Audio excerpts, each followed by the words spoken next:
안녕하십니까. 만화공인중개사의 저자 이용훈입니다.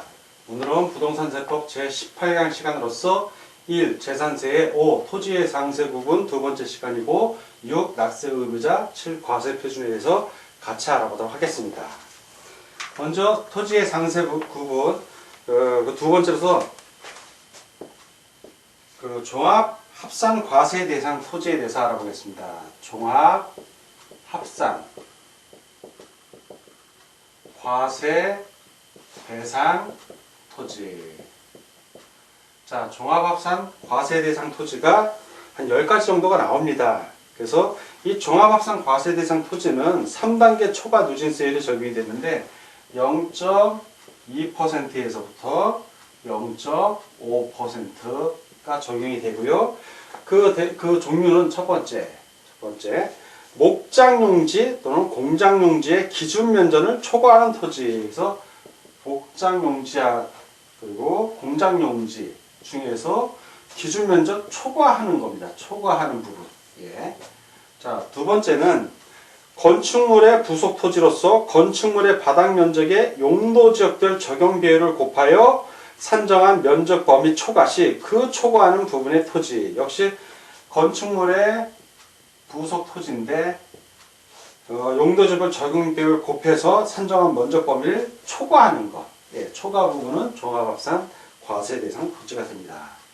자, 그리고 세 번째는 법인의 소유 토지입니다. 소유농지, 법인의 소유농지인데 분리과세 대상은 제외를 합니다. 분리과세 대상은 따로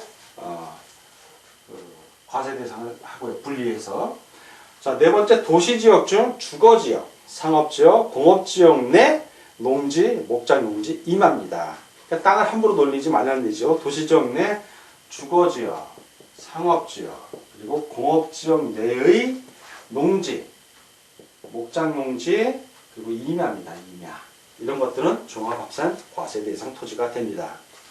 자, 다섯 번째는 분리과세에서 제외되는 임야입니다. 자, 임야인데 분리과세에서 제외되는 겁니다. 여섯 번째는 무허가 건축물의 부속토지의 무허가 건축물의 부속토지고요. 일곱 번째는 나대지입니다. 나대지. 예. 건축물이 없이 그냥 놀리는 땅을 말합니다.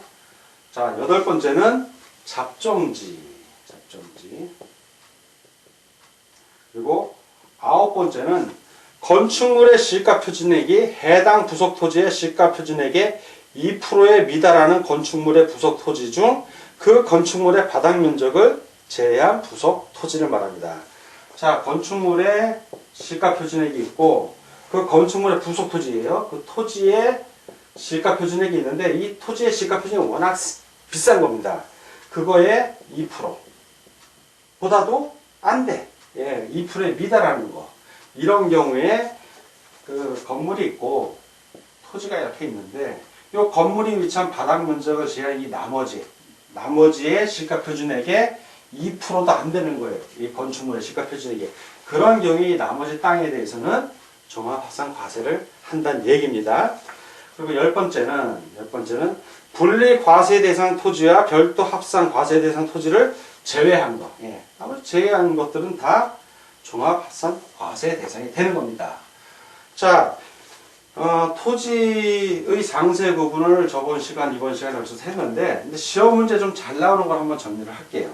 그래서 토지분 재산세 시험에 자주 출제되는 사항을 좀 비교해 보면, 농지입니다. 농지. 자, 농지를 보면, 농지 중에서도 도시지역에 해당되는 거예요. 도시지역에 해당되는 것 중에 개발제한구역이나 녹지지역. 자, 이 개발제한구역이나 녹지지역에 있는 것들은 분리과세를 합니다. 예, 분리과세. 따로 세금을 적게 낸다는 얘기예요. 분리과세. 근데 방금 말한 대로 주거지역, 상업지역, 공업지역에 있는 것들은 종합과세를 합니다. 종합과세 합쳐서 내니까 세금을 많이 내게 되죠. 자, 이번엔 목장용지입니다. 자, 목장용지는 이제 기준 면적을 기준으로 해요. 자, 기준 면적을 기준으로 해서 기준 면적 이내가 있고 기준 면적 초과가 있습니다. 그래서 이내에 있는 것들은 분리과세. 그리고 초과하는 부분은 종합, 합산, 과세 대상이 되는 겁니다. 마찬가지로 이제 공장용지하고 건축물의 부속토지가 있는데, 공장용지 역시 그 이내에 있는 거, 공장 입지 기준 면적 이내에 있는 것들은 분리과세 대상이지만, 초과를 하게 되면 역시 종합합산 과세 대상이 되고요. 건축물의 부속토지 역시 마찬가지입니다. 적용 배후 산정 범위 이내에 있으면 별도 합산 과세 대상이 되지만, 초과하는 거는 다 종합합산 과세 대상이 됩니다.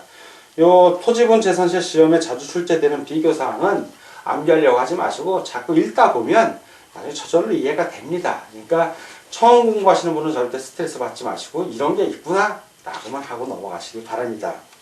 다음 이제 납세 의무자에 대해서 같이 알아보도록 하겠습니다. 자, 이번에는 납세 의무자, 재산세 납세 의무자에 대해서 같이 알아보도록 하겠습니다. 자, 납세 의무자는 원칙적인 납세 의무자하고 예외적 납세 의무자 둘로 나뉩니다. 자, 납세 의무자 첫째, 원칙적인 납세 의무자. 두 번째는 예외적인 납세 의무자. 이렇게 둘로 나뉩니다. 첫째, 원칙적인 납세 의무자는 사실상의 소유자입니다. 이거는 사실상의 소유자. 자, 사실상의 소유자. 재산세 과세 기준일 매년 6월 1일입니다. 자, 6월 1일 현재 재산을 사실상 소유하고 있는 자가 재산세 납세 의무자가 되는 겁니다. 그래서 6월 1일 이전에 잔금을 지급했다면 납세 의무자는 매수인이 됩니다. 6월 1일 이전에. 자, 6월 1일 당일날 잔금을 지급했어요. 자, 6월 1일 날 역시 매수인이에요. 자, 6월 1일 날 잔금 지급하면 매수인이 샀잖아요. 그러니까 매수인이고, 근데 6월 1일 이후 6월 2일 날 잔금을 지급했어요. 그럼 6월 1일 날은 매도인이 주인이니까 납세 의무자는 매도인이 됩니다. 자, 그리고 그 외에 이제 5월 31일 이전에 미준공 건물에 입주를 했어요. 자, 아직 그 5월 31일 이전 미준공 건물에 입주를 했을 때 납세 의무자는 건축주가 됩니다. 예, 준공이 아직 안 됐으니까. 그리고 잔금 지급 전에 분양 아파트에 입주를 했습니다. 잔금 아직 지급 안 했어요. 그럼 납세 의무자는 역시 건축주가 됩니다. 자, 두 번째, 그 공유재산은 그 지분권자, 예, 공유재산에게는 지분권자가 납세 의무자가 됩니다. 다만 지분 표시가 없는 경우에는 지분이 균등한 것으로 보고 예, 납세 의무자가 되는 겁니다. 주택의 건물과 부속 토지의 소유자가 다를 경우는 어떻게 할 것인가? 자, 이 경우는 그 주택에 대한 산출세액을 주택의 건축물과 부속 토지의 시가 표준액 비율로 나눠서 골고루 안분 계산한다고 해서 골고루 나눠서 계산한 부분에 대해서는 각각 그 소유자를 납세 의무자로 봅니다. 그리고 수탁자 명의로 등기에 등록된 신탁재산의 경우에는 위탁자별로 구분된 재산에 대해서는 그 수탁자가 납세 의무자가 됩니다. 이 경우에 위탁자별로 구분된 재산에 대한 납세 의무자는 각각 다른 납세 의무자로 봅니다. 자, 이번에는 납세 의무자 두 번째, 요 2번 예외적. 자, 예외적 납세 의무자를 같이 알아보겠습니다. 예외적 납세 의무자. 사실상 소유자를 알 수 없는 경우 재산세 과세 기준일 현재 다음에 해당하는 자는 재산세를 납부할 의무가 있다. 그래서 한 7가지가 나오는데, 첫 번째, 공부상 소유자입니다. 공부상 소유자. 사실상 소유자를 알 수 없기 때문에 공부상의 소유자가 매매 등의 사유로 소유권의 변동이 있었음에도 이를 신고하지 아니하여 사실상의 소유자를 알 수 없는 때에는 공부상 소유자가 납세 의무자가 됩니다. 두 번째는 주된 상속자입니다. 주된 상속자. 상속이 개시된 재산으로서 상속 등기가 이행되지 아니하고 사실상의 소유자를 신고하지 아니한 때에는 주된 상속자가 재산세 납세 의무자가 됩니다. 그럼 이 주된 상속자는 어떻게 결정하냐? 그 민법상 상속 지분이 가장 높은 자로 하되 상속 지분이 가장 높은 자가 2인 이상일 경우에는 그중 나이가 많은 사고로 합니다. 세 번째, 종중재산입니다. 종중재산의 공부상 소유자입니다. 역시 공부상 소유자. 공부상의 개인 등의 명의로 등재되어 있는 사실상의 종중재산으로서 종중 소유임을 신고하지 아니할 때에는 종중재산의 공부상 소유자가 납세 의무자가 됩니다. 자, 네 번째. 매수계약자입니다. 매수계약자. 국가, 지방자치단체, 지방자치단체 조합과 재산세 과세 대상 재산을 연부로 매매계약을 체결하고 그 재산의 사용권을 무상으로 부여받은 경우에는 그 매수계약자가 재산세 납세 의무자가 됩니다. 다섯 번째, 사업시행자입니다. 사업시행자. 도시개발법에 따라 시행한 환지 방식에 의한 도시개발사업 및 도시 및 주거환경정비법에 따른 정비사업, 재개발사업만 해당합니다. 정비사업이 시행에 따른 환지계획에서 일정한 토지를 환지로 정하지 아니하고 채비지 또는 보유지로 정한 경우에는 사업시행자가 납세 의무자가 됩니다. 자, 여섯 번째는 수입하는 자입니다. 수입하는 자. 자, 수입하는 자. 외국인 소유의 항공기 또는 선박을 임차하여 수입하는 경우에는 수입하는 자가 납세 의무자가 됩니다. 자, 일곱 번째는 사용자입니다. 사용자. 재산세 과세 기준을 현재 소유권의 귀속이 분명하지 아니하여 사실상의 소유자를 확인할 수 없는 경우에는 그 사용자가 납세 의무자가 됩니다. 자, 이번에는 과세 표준에 대해서 알아보도록 하겠습니다. 자, 재산세 과세 표준은 토지, 건축물, 주택을 한번 살펴보고 이제 선박, 항공기로 보겠습니다. 자, 첫 번째, 토지, 건축물, 주택에 대한 재산세 과세 표준입니다. 시가 표준액에 공정시장 가액비를 곱하여 산정한 가액으로 한다. 자, 뭐냐면 토지의 경우에는 그 토지의 시가 표준액이 있을 것입니다. 시가 표준액. 건축물의 경우에는 그 건축물의 시가 표준액이 있을 것이고, 주택의 경우는 주택의 시가 표준액이 있습니다. 그 시가 표준액에서 뭘 한다? 공정시장 가액 비율. 자, 요거를 곱해서 나온 금액을 갖고 과세 표준으로 정합니다.